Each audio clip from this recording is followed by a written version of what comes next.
Liquidity കർവിനെ കുറിച്ച് പഠിച്ചു.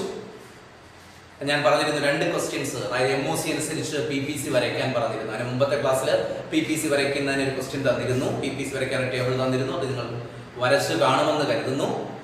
വളരെ പ്രധാനപ്പെട്ട ക്വസ്റ്റ്യൻ ആണെന്ന് കൂടി ഞാൻ കഴിഞ്ഞ ദിവസം നിങ്ങളെ കഴിഞ്ഞ ക്ലാസ്സിൽ ഓർപ്പിച്ചു. അപ്പോൾ MOC അനുസരിച്ച് PPCയിൽ ഷേപ്പ് ചേഞ്ച് ചെയ്യുമെന്ന് ഞാൻ പറഞ്ഞിരുന്നു. അത് നിങ്ങൾ ഓരോന്നും, അതായത് ഓരോ ടേബിൾ അനുസരിച്ച് 3 ടേബിൾ അവിടെ വരുന്നുണ്ട്. അതായത് MOC ഇൻക്രീസ് ചെയ്യുന്ന ടേബിൾ വരുന്നുണ്ട്, MOC ഡിക്രീസ് ചെയ്യുന്ന ടേബിൾ വരുന്നുണ്ട്, MOC കോൺസ്റ്റന്റ് ആയിരിക്കുന്ന ടേബിൾ വരുന്നുണ്ട്. അപ്പോൾ ഈ 3 കേസും നിങ്ങൾ വരച്ച് കാണുമെന്ന് കരുതുന്നു. വരച്ച് കൃത്യമായിട്ട് ഒരു 2-3 പ്രാവശ്യമെങ്കിലും അത് വരച്ച് പഠിക്കുക. വളരെ പ്രധാനപ്പെട്ട ക്വസ്റ്റ്യൻ ആണ്. ഒരിക്കൽ കൂടി നിങ്ങൾ ഓർമ്മിപ്പിക്കുന്നു, വളരെ പ്രധാനപ്പെട്ട ഒരു ക്വസ്റ്റ്യൻ ആണ് അത് എന്ന് പറയുന്നത്. അപ്പോൾ നമുക്ക് ഈ ചാപ്റ്ററിലെ അവസാന ഭാഗത്തേക്ക് പോകാം. ഓർക്കുക, ചാപ്റ്ററിന്റെ title introduction to micro economics എന്നതാണ്. അതായത് സൂക്ഷ്മ സാമ്പത്തിക ശാസ്ത്രത്തിന് ഒരു. അപ്പോൾ അതിൽ പ്രധാനമായും നമ്മൾ പഠിച്ചത് സെൻട്രൽ പ്രോബ്ലംസ് ഓഫ് ആൻ ഇക്കോണമിയെ കുറിച്ച് പറഞ്ഞു. What to produce, how to produce, for whom to produce. അതുപോലെ how can we solve central problems, എങ്ങനെയാണ് നമ്മൾ സോൾവ് ചെയ്തത്. ക്യാപിറ്റലിസ്റ്റ് ഇക്കോണമിയിൽ എങ്ങനെയാണ് സോൾവ് ചെയ്തത്, സോഷ്യലിസ്റ്റ് ഇക്കോണമിയിൽ എങ്ങനെയാണ്, മിക്സഡ് ഇക്കോണമിയിൽ എങ്ങനെയാണെന്ന് പറഞ്ഞു. അതിനുശേഷം നമ്മൾ കടന്നു വന്നത് സെൻട്രൽ പ്രോബ്ലംസ് ഓഫ് ആൻ ഇക്കോണമിയുടെ പിന്നെ ഗ്രാഫിക് റെപ്രസെന്റേഷനിലേക്കാണ്. ഗ്രാഫിക് റെപ്രസെന്റേഷൻ എന്ന് പറയുന്നത് PPC ആണ്. PPCയിൽ നമ്മൾ എങ്ങനെയാണ് PPC വരച്ചതെന്ന് പറഞ്ഞു. PPCയുടെ ഡെഫിനേഷൻ പഠിച്ചു. അതിനുശേഷം PPCയിലുള്ള പോയിന്റ്സിന്റെ പ്രത്യേകത പറഞ്ഞു. MOC കാൽക്കുലേറ്റ് ചെയ്യുന്നതിനെ പറഞ്ഞു. അതായത് MOC എന്ന് പറഞ്ഞാൽ അതിന്റെ സ്ലോപ്പ് ആണെന്ന് പറഞ്ഞു. അതിനുശേഷം നമ്മൾ ലാസ്റ്റ് ഷിഫ്റ്റ് ഇൻ PPCയിൽ അവസാനമായി പഠിച്ചത് ഷിഫ്റ്റ് ഇൻ PPC ആണ്. PPCയിൽ ഉണ്ടാകുന്ന ഷിഫ്റ്റ്, റൈറ്റ് വേർഡ് ഷിഫ്റ്റും ലെഫ്റ്റ് വേർഡ് ഷിഫ്റ്റും എന്ന് പറഞ്ഞു. റൈറ്റിലേക്ക് ഷിഫ്റ്റ് ചെയ്യാനുള്ള കാരണം ഒന്ന് നമ്മൾ പറഞ്ഞ availability increase in available resources, ലഭ്യമായ വിഭവങ്ങളുടെ വർധനവ്. മറ്റൊന്ന് പിന്നെ ഇംപ്രൂവ്മെന്റ് ഇൻ ടെക്നോളജി. അത് ലെഫ്റ്റിലേക്ക് ഷിഫ്റ്റ് ചെയ്യാൻ കാരണം decrease in available resources, increase in availability of resource അല്ലെങ്കിൽ ഡിക്രീസ് ഇൻ അവൈലബിൾ റിസോഴ്സ്, അതാണ് ലെഫ്റ്റിലേക്ക് ഷിഫ്റ്റ് ചെയ്യാനുള്ള കാരണം. അതുപോലെ ഡിറ്റീരിയറേഷൻ ഇൻ ടെക്നോളജി, സാങ്കേതിക വിദ്യയിൽ ഉണ്ടാകുന്ന ആവശ്യം. ഇത്രയുമാണ് നമ്മൾ ഇതുവരെ കഴിഞ്ഞ ക്ലാസ് വരെ പറഞ്ഞു നിർത്തിയത്. നമുക്ക് ഈ ചാപ്റ്ററിന്റെ ലാസ്റ്റ് ഭാഗത്തേക്ക് പോകാം. ഇവിടെ നമ്മൾ പഠിക്കുന്നത് positive economics and normative economics. Positive ഇക്കണോമിക്സും നോർമേറ്റീവ് ഇക്കണോമിക്സ്, അതായത് വാസ്തവിക സാമ്പത്തിക ശാസ്ത്രവും പ്രാമാണിക സാമ്പത്തിക ശാസ്ത്രം. ഓർക്കുക, പോസിറ്റീവ് ഇക്കണോമിക്സ് എന്ന് പറഞ്ഞാൽ വാസ്തവിക സാമ്പത്തിക ശാസ്ത്രം. നോർമേറ്റീവ് ഇക്കണോമിക്സ് മീൻസ് പ്രാമാണിക സാമ്പത്തിക ശാസ്ത്രം. പ്രാമാണിക സാമ്പത്തിക ശാസ്ത്രം ഇതാണ്. അപ്പോൾ ഇത് എപ്രകാരമാണ് നമ്മൾ കണക്കാക്കുന്നത്, അല്ലെങ്കിൽ ഇതിന്റെ ഡെഫിനിഷൻ എന്താണ്? അപ്പൊ നമ്മൾ പഠിച്ചിട്ടുണ്ട് ഇക്കണോമിക്സിന് 2 ബ്രാഞ്ചസ് ഉണ്ട് എന്ന് പറഞ്ഞു, 2 ശാഖകൾ, മൈക്രോ ഇക്കണോമിക്സും മാക്രോ. അത് നമുക്ക് അറിയാവുന്ന കാര്യമാണ്. ഇവിടെ നമ്മൾ പുതിയൊരു ടേം പഠിക്കുകയാണ്, positive economics and normative economics. അതായത് economic analysis can be classified into, സാമ്പത്തിക വിശകലനത്തെ നമുക്ക് 2 രീതിയിൽ തിരിക്കാം. ഒന്ന് പോസിറ്റീവ് ഇക്കണോമിക്സ്, മറ്റൊന്ന് നോർമേറ്റീവ് ഇക്കണോമിക്സ്. വാസ്തവിക സാമ്പത്തിക ശാസ്ത്രവും പ്രാമാണിക, അതായത് സാമ്പത്തിക വിശകലനത്തെയാണ് നമ്മൾ ഇപ്രകാരം തരംതിരിക്കുന്നത്. അപ്പോൾ പോസിറ്റീവ് ഇക്കണോമിക്സ് എന്ന് പറഞ്ഞാൽ, positive economics deals with what is. ഇവിടെ പ്രധാനമായും വരുന്നത് പോസിറ്റീവ് ഇക്കണോമിക്സ് പരിഗണിക്കുന്നത്, സാമ്പത്തിക വിശകലനം നടത്തുമ്പോൾ അവർ പരിഗണിക്കുന്നത് വാട്ട് ഈസ്, എന്താണ് എന്ന ക്വസ്റ്റ്യൻ ആണ് അവർ പരിഗണിക്കുന്നത്. Positive economics deals with what is, എന്താണ് എന്ന്. അതായത് ഒരു സാമ്പത്തിക കാര്യം എടുത്തിട്ട് അതിനെ വിശകലനം ചെയ്യുമ്പോൾ അവർ പരിഗണിക്കുന്നത് എന്താണ്. അതിനർത്ഥം ഒരു സാമ്പത്തിക അവസ്ഥയെ കുറിച്ച് മാത്രമാണ് പോസിറ്റീവ് ഇക്കണോമിക്സിൽ പറയുന്നത്. അതായത് നമുക്ക് പറയാം, unemployment is very high in India. അതായത് ഇന്ത്യയിൽ തൊഴിലില്ലായ്മ വളരെ കൂടുതലാണ്, അതൊരു അവസ്ഥയാണ്. അപ്പോ അതുപോലെ എന്താണ്, India is A highly populated country. India എന്ന് പറയുന്നത് വളരെ ഉയർന്ന ജനസംഖ്യയുള്ള ഒരു രാജ്യമാണ്, അത് മറ്റൊരു അവസ്ഥയാണ്. അല്ലെങ്കിൽ inflation is very high in India. അതായത് ഇൻഫ്ലേഷൻ, പണപ്പെരുപ്പം എന്ന് പറയുന്നത് ഇന്ത്യയിൽ വളരെ കൂടുതലാണ്. ഇത് അവിടുത്തെ അവസ്ഥ മാത്രമാണ്, ആ സിറ്റുവേഷൻ മാത്രമാണ് പറയുന്നത്. അപ്പോൾ ഒരു സാമ്പത്തിക നമുക്ക് കിട്ടുന്ന ഡേറ്റയൊക്കെ വിശകലനം ചെയ്തിട്ട് നമുക്ക് ഇപ്പോൾ ഇങ്ങനെയുള്ള സ്റ്റേറ്റ്മെന്റിലല്ല. അപ്പോൾ അവിടെ എന്താണ്, അതാണ് ഞാൻ പറഞ്ഞത്, unemployment is very high in India. അതായത് അവിടുത്തെ അവസ്ഥ മാത്രം എന്താണെന്ന് പറഞ്ഞിരിക്കുന്നു. India is A very high populated country. India എന്ന് പറയുന്നത് വളരെ ഉയർന്ന ജനസംഖ്യയുള്ള ഒരു രാഷ്ട്രമാണ്. അതിപ്പോൾ അവിടുത്തെ അവസ്ഥ മാത്രം വാട്ട് ഈസ് എന്ന് മാത്രം പറയുന്നു. അവിടെ ഒരു ജഡ്ജ്മെന്റ് നടത്തുന്നില്ല. അതായത് അതിന്റെ ഇഫക്റ്റ്, കോസ് ഇഫക്റ്റ്, കാര്യവും അതുപോലെ കാര്യകാരണം അവിടെ പ്രതിപാദിക്കുന്നില്ല. അതെങ്ങനെ ഉണ്ടായി, അതുപോലെ അതിന്റെ ഇഫക്റ്റ്, ആഫ്റ്റർ ഇഫക്റ്റ് എന്താണ് എന്നൊന്നും അവിടെ പ്രതിപാദിക്കുന്നില്ല. വാട്ട് ഈസ്, അതാണ് പറഞ്ഞതാണ് പോസിറ്റീവ് ഇക്കണോമിക്സിന്റെ പ്രത്യേകത. അവിടെ അതിന്റെ കോസ് ഇഫക്റ്റ് ഒന്നും, കാര്യവും അതുപോലെ അതിന്റെ ഇഫക്റ്റ്, പിന്നെ ഫലവും ഒന്നും അവിടെ പറയുന്നു. അത് ഇക്കോണമിക്ക് ഡിസൈറബിൾ ആണോ, അനുയോജ്യമാണോ അല്ലയോ എന്നൊന്നും നമ്മൾ അവിടെ നോക്കുന്നില്ല. ജസ്റ്റ് ആ സിറ്റുവേഷൻ മാത്രം പറയുകയാണെങ്കിൽ, ഒരു സാമ്പത്തിക അവസ്ഥ എടുത്തിട്ട് ആ സിറ്റുവേഷൻ എന്താണെന്ന് മാത്രമാണ് ഉദ്ദേശിക്കുന്നത്, വാട്ട് ഈസ്, അത് മാത്രം പറയുകയാണെങ്കിൽ അത് പോസിറ്റീവ് ഇക്കണോമിക്സ് ആണ്. അപ്പൊ പോസിറ്റീവ് പ്രധാനമായിട്ട് ഓർക്കുന്ന ഈ പോയിന്റ് ആണ്, positive economics deals with what is. അവിടെ ഇക്കോണമിക്ക് അതിന്റെ വാല്യൂ ജഡ്ജ്മെന്റ് ഒന്നും നടത്തുന്നില്ല. അതിന്റെ എന്താണ്, പിന്നെ ഇക്കോണമിക്ക് അത് ഡിസൈറബിൾ ആണോ, ഇക്കോണമിക്ക് അത് അനുയോജ്യമാണോ അല്ലയോ എന്നൊന്നും അവിടെ പരിശോധിക്കും. ജസ്റ്റ് അവസ്ഥ മാത്രം പറയുന്നു. For example, unemployment is very high in India, inflation is very high in India. ഇന്ത്യയിൽ പണപ്പെരുപ്പം വളരെ കൂടുതലാണ്, തൊഴിലില്ലായ്മ വളരെ കൂടുതലാണ്. വാട്ട് ഈസ്, എന്താണെന്ന് ചോദിച്ചാൽ അവസ്ഥ മാത്രം. എന്നാൽ നേരെ മറിച്ച് നോർമേറ്റീവ് ഇക്കണോമിക്സിലേക്ക് വരുമ്പോൾ അവിടെ പ്രതിപാദിക്കുന്നത്, normative economics deals with what ought to be, എന്തായിരിക്കണം. വാട്ട് ഈസ് അല്ല, നോർമേറ്റീവ് ഇക്കണോമിക്സിൽ അവർ ഒരു ക്വസ്റ്റ്യൻ കൈകാര്യം ചെയ്യുന്നുണ്ട്, വാട്ട് ഓട്ട് ടു ബി, അതായത് എന്തായിരിക്കണം എന്ന കാര്യമാണ് അവിടെ പറയുന്നത്. അവിടെ പ്രത്യേകം ഓർക്കുക, നമുക്കറിയാം അൺഎംപ്ലോയ്മെന്റ് ലീഡ്സ് ടു പോവർട്ടി, തൊഴിലില്ലായ്മ ദാരിദ്ര്യത്തിലേക്ക് നയിക്കുന്നു. അപ്പോൾ പോസിറ്റീവ് ഇക്കണോമിക്സിൽ പറഞ്ഞത് ഇന്ത്യയിൽ തൊഴിലില്ലായ്മ കൂടുതലാണ്, ആ സിറ്റുവേഷൻ മാത്രമാണ് പറഞ്ഞത്. പക്ഷേ ഇവിടെ പറയുന്നത്, നോർമേറ്റീവ് ഇക്കണോമിക്സിൽ പറയുന്ന അൺഎംപ്ലോയ്മെന്റ് ലീഡ്സ് ടു പോവർട്ടി, തൊഴിലില്ലായ്മ ദാരിദ്ര്യത്തിലേക്ക് നയിക്കുന്നു എന്ന് പറയുന്നു. അപ്പൊ അതിന്റെ ഇഫക്റ്റ് കൂടി പറഞ്ഞിരിക്കുന്നു. അപ്പൊ അതുപോലെ ഹൈ പോപ്പുലേഷൻ അല്ലെങ്കിൽ population growth leads to unemployment, poverty, ഇങ്ങനെ നമുക്ക് പറയാൻ പറ്റും. അപ്പൊ അതിന്റെ ഇഫക്റ്റ് കൂടി പറയുകയാണെങ്കിൽ പ്രത്യേകം ശ്രദ്ധിക്കുക, ഒരു സാമ്പത്തിക അവസ്ഥ അല്ലെങ്കിൽ ഒരു ഇക്കണോമിക് പ്രോബ്ലം എടുത്തിട്ട് അതിന്റെ ഈ മെറിറ്റ്സ് ആൻഡ് ഡിമെറിറ്റ്സ്, അതായത് അതിന്റെ നേട്ടവും കോട്ടവും കൂടി പ്രതിപാദിക്കുകയാണെങ്കിൽ, മെറിറ്റ് ആൻഡ് ഡിമെറിറ്റ്, അതായത് നേട്ടവും കോട്ടവും കൂടി പ്രതിപാദിക്കുകയാണെങ്കിൽ അതാണ് നോർമേറ്റീവ് ഇക്കണോമിക്സ് എന്ന് പറയുന്നത്. വാട്ട് ഓട്ട് ബി, എന്തായിരിക്കണം എന്നാണ് അവിടെ പറയുന്നത്. അല്ലാതെ ജസ്റ്റ് അവസ്ഥ പ്രതിപാദിച്ചെന്ന് പോവുകയല്ല ചെയ്യുന്നത്, എന്തായിരിക്കണം എന്ന് അവിടെ പ്രതിപാദിക്കും. ഇതാണ് എന്ന് പറയുന്നത് നോർമേറ്റീവ് ഇക്കണോമിക്സ് എന്ന് പറയുന്നത്. ആ നോർമേറ്റീവ് ഇക്കണോമിക്സിൽ പ്രത്യേകം പരിഗണിക്കുന്ന ഇക്കണോമിക് സിറ്റുവേഷൻ, ഇക്കോണമിക്ക് ഡിസൈറബിൾ ആണോ, is it desirable or not, അത് ഇക്കോണമിക്ക് അനുകൂലമാണോ അനുയോജ്യമാണോ അല്ലയോ എന്ന് അവിടെ പരിശോധിക്കുന്നു. പക്ഷേ ഈ ഒരു പരിശോധന ഇവിടെ ഉണ്ടാവുകയില്ല, പോസിറ്റീവ് ഇക്കണോമിക്സിൽ ഉണ്ടാവുകയില്ല. അത് ഇവിടെ മാത്രമേ ഉണ്ടാവൂ, നോർമേറ്റീവ് ഇക്കണോമിക്സിൽ മാത്രമേ ഉണ്ടാവൂ. അപ്പോൾ positive economics deals with the question what is, and normative economics deals with the question what ought to be. Positive economics consider only the situation, അവിടെ ഒരിക്കലും ആ സിറ്റുവേഷൻ ഇക്കോണമിക്ക് ഡിസൈറബിൾ ആണോ അല്ലോ എന്ന് നോക്കുന്നില്ല, അവിടെ ഒരു വാല്യൂ ജഡ്ജ്മെന്റ് ഒന്നും നടത്തുന്നില്ല. എന്നാൽ ഇതിന് നേരെ ഓപ്പോസിറ്റ് ആണ് നോർമേറ്റീവ് ഇക്കണോമിക്സ്. അവിടെ വാട്ട് ought to be എന്ന് പറയുന്നു, ആ സിറ്റുവേഷന്റെ കോസ് ഇഫക്റ്റ്, അതുപോലെ അതിന്റെ ഫലവും അതിന്റെ കാരണവും ഒക്കെ അവിടെ പരിശോധിക്കപ്പെടുന്നുണ്ട്. അതിന്റെ മെറിറ്റും ഡിമെറിറ്റും, നേട്ടവും കോട്ടവും അവിടെ പരിശോധിക്കും. ഇപ്പൊ പോപ്പുലേഷൻ ഗ്രോത്തിന് നേട്ടവുമുണ്ട്, അതുപോലെ തന്നെ കോട്ടവുമുണ്ട്. ഇത് രണ്ടും കൂടി പറയുകയാണ്. ഇത് രണ്ട് ഈ ഇഫക്റ്റ് പറയുന്നത് എപ്പോഴും നോർമേറ്റീവ് ഇക്കണോമിക്സിലാണ്. ഇതാണ് positive economics and normative economics എന്ന് പറയുന്നത്. അവിടെ 3 മാർക്കിന് ചോദിക്കാം, distinguish between positive economics and normative economics. അല്ലെങ്കിൽ 1 മാർക്കിന് ചോദിക്കാം, വാട്ട് ഈസ് എന്ന് പറയുന്നത് ഏത് ഇക്കണോമിക് അനാലിസിസിലാണ് കൺസിഡർ ചെയ്യുന്നത്. വാട്ട് ഈസ് എന്ന് പറയുന്നത് പോസിറ്റീവ് ഇക്കണോമിക്സിലാണ്. അതുപോലെ വാട്ട് ought to be എന്ന് പറയുന്നത് ക്വസ്റ്റ്യൻ നോർമേറ്റീവ് ഇക്കണോമിക്സ്. ഇങ്ങനെയൊക്കെ 1 മാർക്കിനോ അല്ലെങ്കിൽ ഇത് തമ്മിൽ വ്യത്യാസം അറിയാനൊക്കെ പരീക്ഷയ്ക്ക് ചോദിക്കാവുന്ന ഒരു ക്വസ്റ്റ്യൻ ആണ്. ഇത്രയുമാണ് പ്രധാനമായും നമ്മൾ ഫസ്റ്റ് ചാപ്റ്ററിൽ പരിശോധിക്കുന്നത്.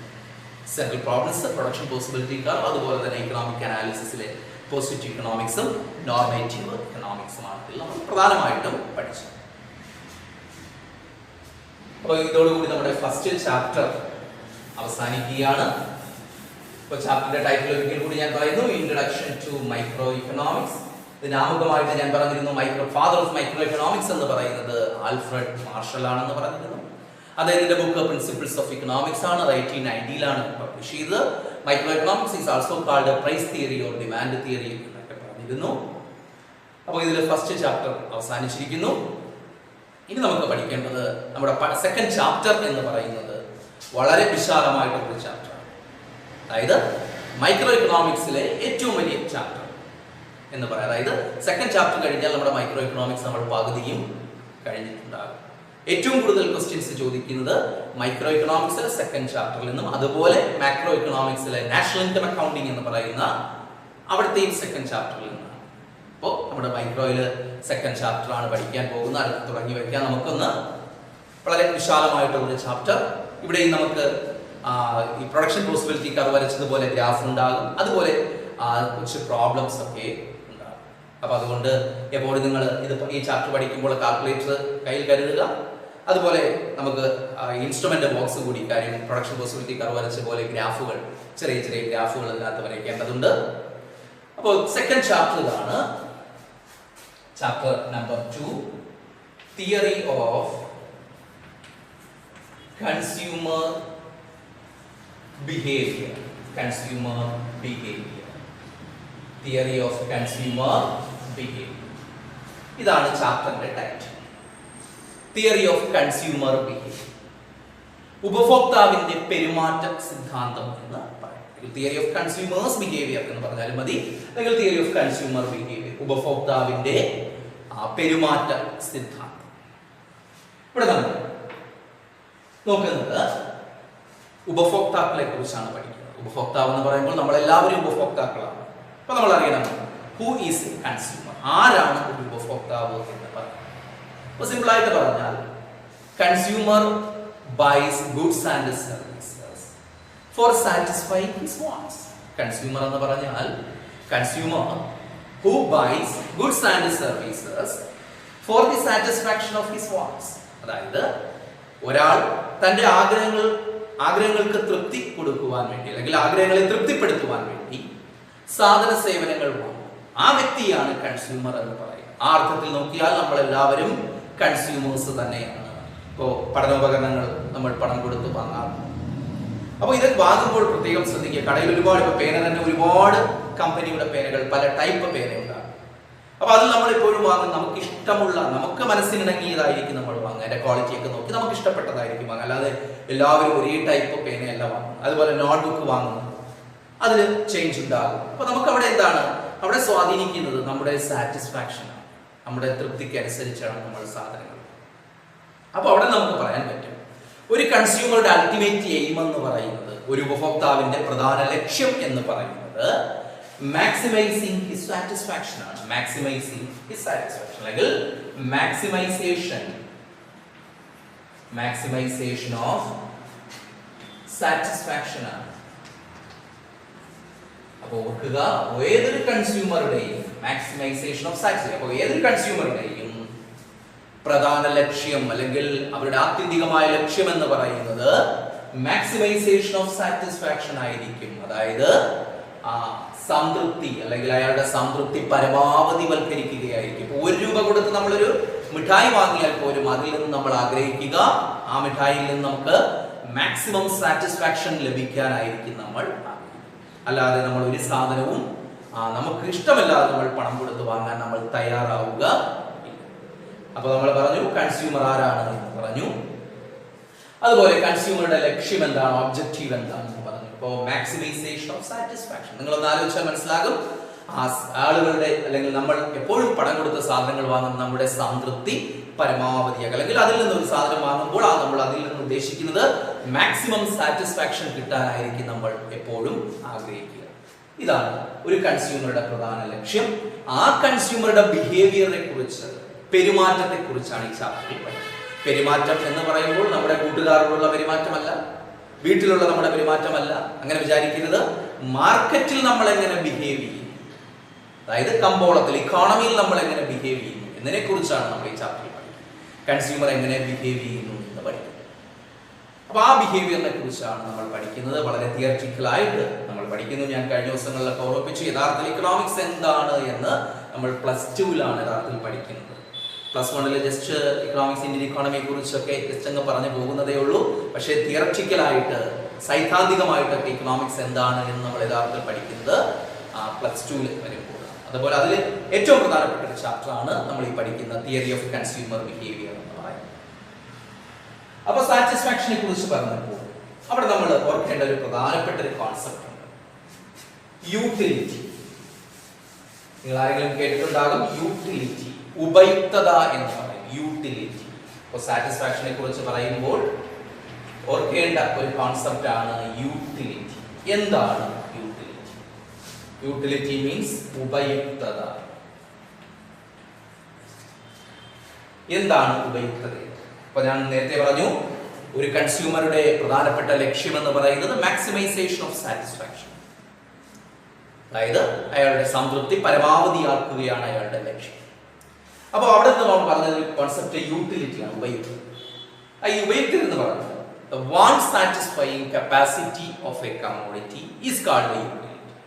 ഒന്നുകൂടി പറയാം, want satisfying capacity of a commodity is called the utility. അതായത് നമ്മുടെ അല്ലെങ്കിൽ ഒരു ഉപഭോക്താവിന്റെ ആഗ്രഹങ്ങളെ തൃപ്തിപ്പെടുത്തുവാനുള്ള ഒരു ഉൽപ്പന്നത്തിന്റെ കഴിവിനെയാണ് യൂട്ടിലിറ്റി എന്ന് പറയുന്നത്. ഇപ്പൊ നമ്മളൊരു പേന വാങ്ങും, ആ പേനയ്ക്ക് ഒരു കഴിവുണ്ട് എന്ന് പറഞ്ഞാൽ എഴുതുക എന്ന നമ്മുടെ ആവശ്യത്തെ അല്ലെങ്കിൽ ആഗ്രഹത്തെ തൃപ്തിപ്പെടുത്താൻ ആ പേനയ്ക്ക് കഴിവുണ്ട്.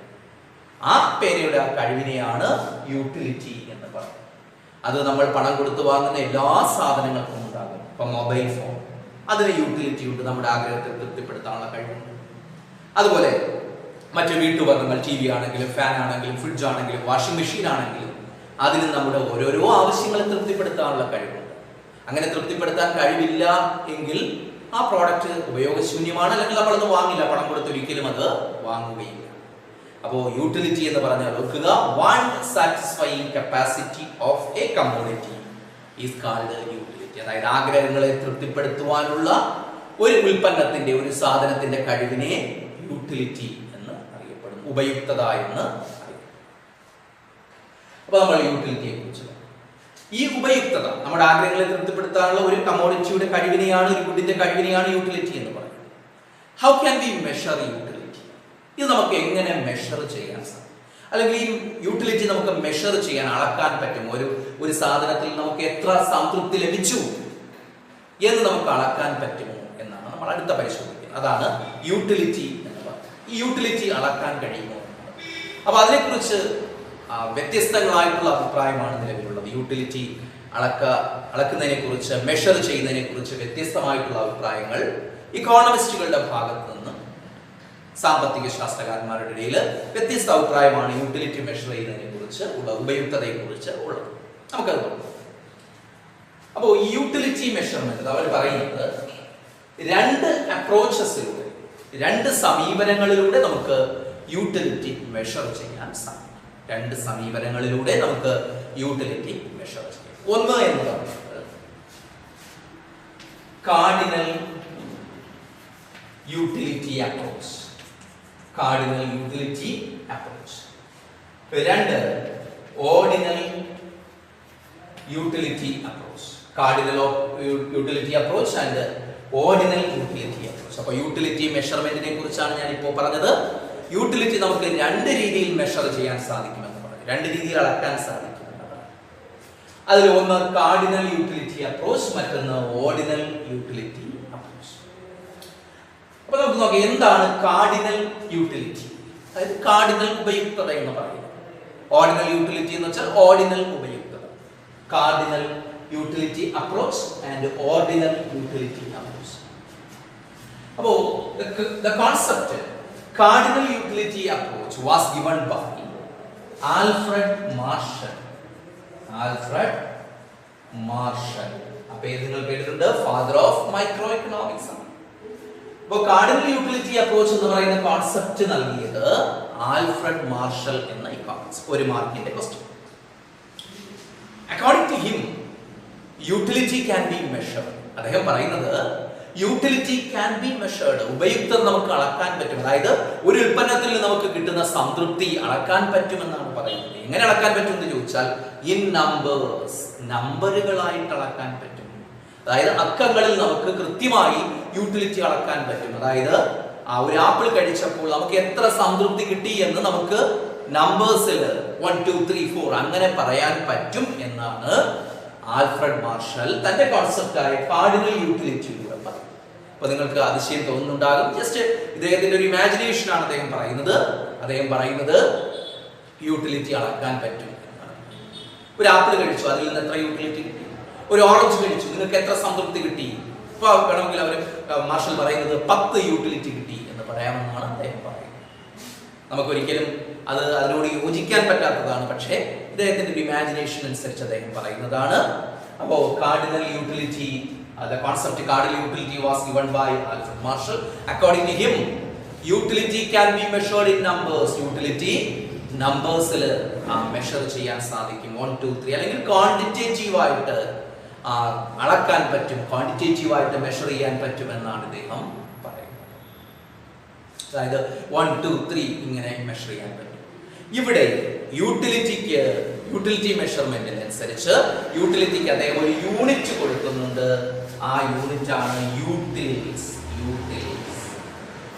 നമുക്കിപ്പോ ദൂരത്തിന്റെ യൂണിറ്റ് എന്ന് പറയുന്നത് മീറ്റർ, കിലോമീറ്റർ എന്ന് പറയുന്നത്, സമയത്തിന്റെ യൂണിറ്റ് സെക്കൻഡ്, അതുപോലെ മിനിറ്റ്, അവർ എന്നൊക്കെ പറയുന്നത് പോലെ ഇദ്ദേഹം യൂട്ടിലിറ്റിക്ക് സാറ്റിസ്ഫാക്ഷൻ ആൽഫ്രഡ് മാർഷൽ ഒരു യൂണിറ്റ് കൊടുക്കുന്നുണ്ട്. അതാണ് യൂട്ടിൽസ് എന്ന് പറയുന്നത്. യൂട്ടിൽസ്, അതാണ് അത്. യൂട്ടിൽസ് ഓർക്കുക, ചിലപ്പോൾ ഒരു മാർക്കിന് ചോദിക്കാൻ പോകുന്ന ക്വസ്റ്റ്യൻ ആണ്. യൂട്ടിൽസ് എന്ന് പറയുന്നത് എന്തിന്റെ യൂണിറ്റ് ആണ്? യൂട്ടിലിറ്റിയുടെ യൂണിറ്റ് ആണ് യൂട്ടിൽസ്. അത് നൽകിയത് ആൽഫ്രഡ് മാർഷൽ. അടുത്ത നമുക്ക് നോക്കാം ordinal utility. It is also called indifference curve analysis. ഈ ordinal utility analysis is also called indifference curve analysis. Indifference curve അനാലിസിസിനെ കുറിച്ച് വളരെ ഡീറ്റെയിൽ ആയിട്ട് തന്നെ നമുക്ക് ഈ ചാപ്റ്ററിൽ വരും ഭാഗങ്ങളിൽ പഠിക്കാനുണ്ട്. അപ്പൊ നമുക്കത് പറയാൻ പറ്റും. ഇപ്പൊ ജസ്റ്റ് ഒന്ന് ഓർത്തിരിക്കുക, indifference curve analysis is also called ordinal utility curve. Ordinal utility is also called indifference curve analysis. Indifference curve analysis. Ordinal utility approach was given by Hicks and Allen. J.R. Hicks and R.G.D. Allen. That's full name. Right? J.R. Hicks and R.G.D. Allen. ഇവർ രണ്ട് ഇക്കോണമിസ്റ്റുകളാണ്, ഹിക്സും അലനും. ഇവർ ചേർന്നാണ് ordinal utility analysis കൊണ്ടുവന്നത്, അല്ലെങ്കിൽ ordinal utility approach കൊണ്ടുവന്നത് ഹിക്സും ആലനും. അപ്പോൾ ഓർക്കുക, cardinal utility analysis was given by Alfred Marshall. According to him, utility can be measured in numbers like 1 2 3 4 etc. ഇവിടെ പറയുന്ന ordinal utility analysis is also called indifference curve analysis. This concept was given by Hicks and Allen. According to them, ഇവരുടെ അഭിപ്രായത്തിൽ utility can be measured in ranks. Utility measure ചെയ്യാൻ പറ്റുമെന്ന് ഇവരും പറയുന്നു, not in numbers but in ranks. എങ്ങനെയാണ്? നമ്പേഴ്സിലല്ല, റാങ്കുകളായിട്ടാണ്. റാങ്കുകൾ നൽകിക്കൊണ്ട്, അതായത് on the basis of preferences. Preference എന്ന് പറഞ്ഞാൽ മുൻഗണന നൽകിക്കൊണ്ട്. ഇപ്പൊ നമ്മൾ കുറെ പ്രോഡക്ട്സുകൾ കണ്ടിന്യൂസ് ആയിട്ട് ഉപയോഗിക്കുന്നു. ഫോർ എക്സാമ്പിൾ, ഇപ്പൊ ഫ്രൂട്ട്സ് എടുക്കാം, ഓറഞ്ച്, ആപ്പിൾ, മുന്തിരി എന്നെടുക്കുന്നു. ഇപ്പൊ 3 പ്രോഡക്റ്റ് നമ്മൾ കഴിക്കുന്നു, ഒരേ സമയത്ത് കഴിക്കുന്നു വിചാരിക്കുന്നു. അപ്പൊ നമ്മളോട് ചോദിക്കുന്നു, ഇതിൽ നിന്ന് നിങ്ങൾക്ക് ഏറ്റവും ഇഷ്ടപ്പെട്ടതാണ്, അല്ലെങ്കിൽ ഏറ്റവും കൂടുതൽ സംതൃപ്തി കിട്ടിയത് ഏതാണ്? അങ്ങനെ ചോദിച്ചാൽ നമുക്ക് അവിടെ പറയാൻ പറ്റും. ചിലർക്ക് ഇഷ്ടം ആപ്പിളിനോടായിരിക്കും, അവർ പറയുന്നു എനിക്ക് ഏറ്റവും ഇഷ്ടപ്പെട്ടത് ആപ്പിൾ എന്ന് പറയും. അപ്പൊ അതിനർത്ഥം ഫസ്റ്റ് റാങ്ക് നമ്മൾ കൊടുക്കുന്നത് ആപ്പിളിന്. അവിടെ കൃത്യമായിട്ട് നമുക്കൊരു യൂണിറ്റ് പറയാൻ പറ്റില്ല. അവിടെ നമ്മൾ പറയുന്നു നമ്മൾ ഫസ്റ്റ് റാങ്ക് ആപ്പിളിന് കൊടുക്കും. സെക്കൻഡ് എനിക്ക് ഇഷ്ടപ്പെട്ടത് ഓറഞ്ച് ആണ്, അപ്പോൾ 2ാം റാങ്ക് ഓറഞ്ച്. തേർഡിന് മുന്തിരിക്ക് തേർഡ് കൊടുക്കും. അപ്പോൾ ഫസ്റ്റ് റാങ്ക്, സെക്കൻഡ് റാങ്ക്. അവിടെ നമ്മൾ മുൻഗണനയാണ് എടുക്കുന്നത്. ഫസ്റ്റ് പ്രിഫറൻസ് കൊടുത്തത് ആപ്പിളിന്, സെക്കൻഡ് പ്രിഫറൻസ് ഓറഞ്ചിന്, തേർഡ് പ്രിഫറൻസ് ഗ്രേപ്സിന് കൊടുത്തു. ഇനി മറ്റൊരാളോട് വേറൊരു വ്യക്തിയോട് ചോദിക്കുന്നു, നിങ്ങൾക്ക് ഏറ്റവും ഇഷ്ടപ്പെട്ടത്? അയാൾക്ക് ആപ്പിളിനേക്കാൾ ഇഷ്ടം പിന്നെ ഓറഞ്ച് ആണ്. അയാൾ പറയുന്നു ഞാൻ ഫസ്റ്റ് പ്രിഫറൻസ് കൊടുക്കുന്നത് ഓറഞ്ചിനാണ്. അപ്പോൾ ഫസ്റ്റ് റാങ്ക് എന്ത് കൊടുക്കും? ഓറഞ്ചിന് കൊടുക്കും. സെക്കൻഡ് അയാൾക്ക് ഇഷ്ടപ്പെട്ടത് ഗ്രേപ്സ് ആണ്. അയാൾ സെക്കൻഡ് റാങ്ക് എന്ത് കൊടുക്കും? ഗ്രേപ്സിന് കൊടുക്കും. തേർഡ് റാങ്ക് മാത്രമേ ആപ്പിൾ. അപ്പോൾ ഒന്നാമത്തെ വ്യക്തി ഫസ്റ്റ് റാങ്ക് കൊടുത്തത് ആപ്പിളിനാണ്, രണ്ടാമത്തെ വ്യക്തി ഫസ്റ്റ് റാങ്ക് കൊടുത്തത് ഓറഞ്ചിനാണ്. ആ വ്യത്യാസം നോക്കുക. ഓരോരുത്തരുടെയും സാറ്റിസ്ഫാക്ഷൻ വ്യത്യസ്തമാണ്. അപ്പോൾ അവിടെ നമ്മൾ പ്രിഫറൻസിനനുസരിച്ച്, ഓരോ വ്യക്തിയുടെയും മുൻഗണനയ്ക്കനുസരിച്ചിട്ടാണ് നമ്മൾ അവരെ റാങ്ക് ചെയ്തത്. ഇങ്ങനെ റാങ്കിങ്ങിലൂടെ റാങ്ക് നൽകിക്കൊണ്ട് നമ്മൾ എന്ത് ചെയ്യുന്നു?